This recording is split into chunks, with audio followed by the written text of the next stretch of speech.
मुंबई जी 2018ला आपण घोषणा केली होती की मुंबईतल्या कुठल्याही भागातनं कुठल्याही भागामध्ये मुंबई इन 59 मिनिट्स, मी तुम्हाला सांगतो ती परिस्थिती आता मुंबईत येऊ घातली आहे.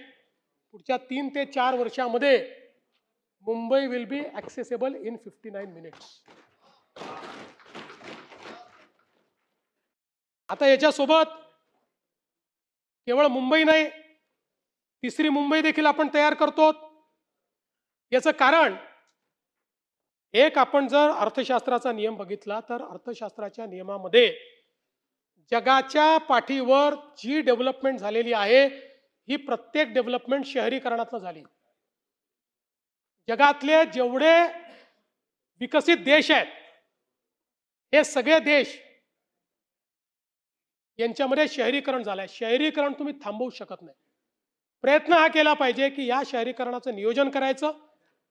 या शहरीकरणातनं मोठ्या प्रमाणात व्यवस्था उभ्या राहतात, अर्थव्यवस्थेला चालना मिळते, त्यातनं तुमच्या तिजोरीत पैसे येतात. ते पैसे जो आपल्या राज्याचा मागास भाग आहे, जो गरीब भाग आहे, जो आपल्या राज्यातला ग्रामीण भाग आहे, तिथल्या अर्थव्यवस्थेला मदत करण्याकरता त्याचा उपयोग करायचा. आता आपण जर बघितलं तर मुंबईचं पोटेन्शियल काय आहे MMR रिजनचं, आज MMR रिजनचा जो GDP आहे तो $84 बिलियन आहे. 2047 पर्यंत $825 बिलियन तो होऊ शकतो, 10 पटीने वाढू शकतो. हे पोटेन्शियल आहे.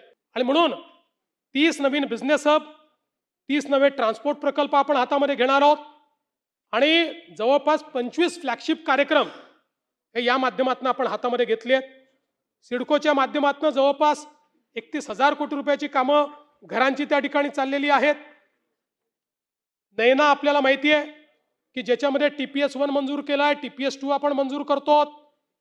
4, 6, 7 साठी प्रिलिमिनरी स्कीम आपण मंजूर केलेली आहे. 3 आणि 5च्या फायनल आणि 8 ते 12च्या प्रिलिमिनरी स्कीम्स लवादाकडे आहेत. 12 फ्लायओव्हर, 57 मायनर ब्रिज, 134 किलोमीटरचे स्मार्ट रस्ते, अशा पद्धतीनं त्या ठिकाणी आपण हे काम या ठिकाणी हातामध्ये घेतो. यासोबत नवी मुंबईमध्ये पुष्पक नोडला आपण एज्युसिटी तयार करतो.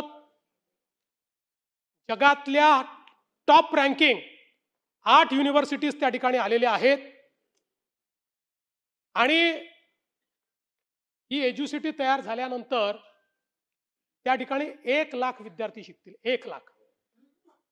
आणि ह्या सगळ्या ज्या युनिव्हर्सिटीज आहेत त्यांचा ऑफशोर हा कॅम्पस असेल, त्यामुळे तिकडच्या युनिव्हर्सिटीत शिकणं आणि इथे शिकणं यात कुठलंही अंतर असणार नाही. किंबहुना त्यांचे कदाचित 2 वर्ष इकडे 2 वर्ष तिकडे अशा पद्धतीनं ते शिकवतील. पण आपल्या मुलांना जर विदेशात शिकायला जायचं असेल तर 100 विद्यार्थ्यांना एलिजिबिलिटी असेल, त्यातले 8 विद्यार्थी जाऊ शकतात, 92 जाऊ शकत नाही. आज ते सगळे विद्यार्थी 25% या ठिकाणी शिकणार आहेत. आपण मेडिसिटी तयार करतो. जगातले बेस्ट अशा प्रकारच्या इन्स्टिट्यूशन्स त्या ठिकाणी येतात. आणि सगळ्यात महत्त्वाचं, मुंबईच्या मल्टी मॉडेल कनेक्टिव्हिटीमध्ये आपण वॉटर मेट्रो तयार करतो. आमच्या नितेश राणेंनी त्याच्यामध्ये खूप चांगल्या पद्धतीनं काम केलं आहे. 6,066 कोटीचा प्रस्ताव आहे. याच्यावर 33 मार्ग आहेत, 44 टर्मिनल्स आहेत, 340 किलोमीटरची ही वॉटर मेट्रो असणार आहे. 2031 पर्यंत 7.5 कोटी प्रवासी याच्यात प्रवास करतील, अशा प्रकारचं याचं नियोजन केलं आहे. आणि त्याकरता 203 इलेक्ट्रिक आणि हायब्रिड वेसल्स हे आपण त्या ठिकाणी घेतो. एकदा याचं सगळं काम पूर्ण झालं तर कुठल्याही जगातल्या शहरामधली सगळ्यात मोठी जलवाहतूक ही आपली असणार आहे. याचं सगळं इन्फ्रास्ट्रक्चरचं काम आपण सुरू केलेलं आहे. BKC मध्ये आपण पॉट टॅक्सी तयार करतो.